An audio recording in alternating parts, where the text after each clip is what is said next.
ಎಂಟನೇ ಆಜ್ಞೆನ ಆಶೀರ್ವಾದನ ಪಡೆಯೊಂದು ಪೊಯ್ನಾಡಿ ವಿರವರ್ಕ ಮಂತಿನ ಭುಟ್ಟುಡು ಕಣಲಿನೇ ಜಬ್ದ ಒಂದುಲ್ಲ ಕಾರಣದಾತ ಅಂತ ಹೇಳಿದಿ ಮಗ ಏನಂಬೆ ಬಗುಳ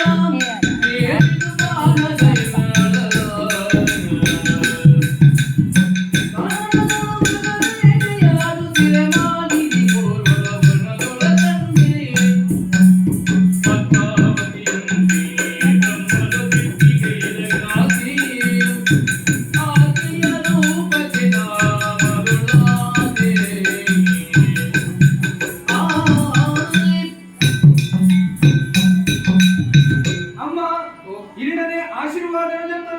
ಕಾಡದು ಬೋಟೆಗೆಂದು ಪೋಯಿನಾಯ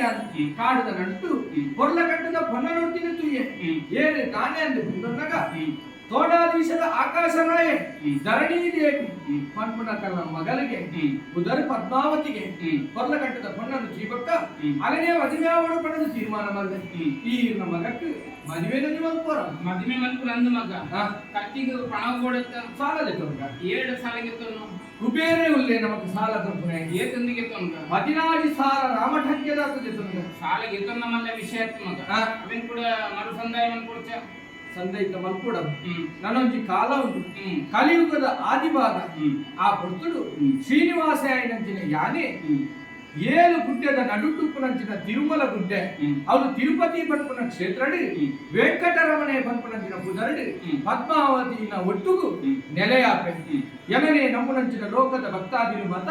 ಅಕಲ ಇಲ್ಲಡಿ ಅಕಲಕಲ ಕಷ್ಟ ಪರಿಹಾರ ಆಗೋಣದು ಕೊಂಚ ಫಲವು ಒಟ್ಟು ಮಲ್ಪೇರು ಐಕ್ ಮುಡಿಪು ಒಂದು ಕುದರಡಿ ಬಕ್ಕೊಂದು ದಿನ ಕುಟುಂಬ ಸಮೇತರ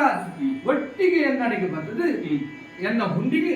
ಅವಿನ ದೊರಿಪೇರು ಆ ಪನವೇ ಸಮುದ್ರ ರಾಜನ ಮೂಲಕ ಸಾಲನ ಕೊರ್ನಂಚಿನ ಕುಬೇರಗೆ ಮರುಸಂದ ಇತ್ತ ಆಪುಡು ಬಾಲೆ ನನ್ನ ತಾಂಕಿನ ಅಲಿಯ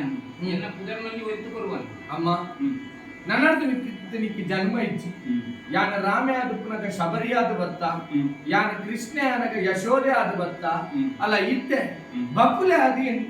ಏನದು ಸಾಂಖ್ಯ ನನ್ನ ನಿಕ್ಕಿ ಜನ್ಮ ಬರ್ಪುನ ಇಚ್ಚಿ ಶಾಶ್ವತವಾದ ಎನ್ನೊಟ್ಟಿಗೆನೇ ಇಪ್ಪುಡು ಐಕ್ ಒಡದು ಬಕುಲ ಮಾಲಿಕೆ ಬಂಟುನ ಬುದ್ಧ ಮಾಲೆ ಆದ ಎನ್ನ ಕಿಕ್ಕಿಂದು ಏ ಪದ ಯಾನ್ ಮಾಡುವುದು ಸರಿ ಈ ಇಲ್ಲಡು ಶ್ರೀನಿವಾಸ ಕಲ್ಯಾಣ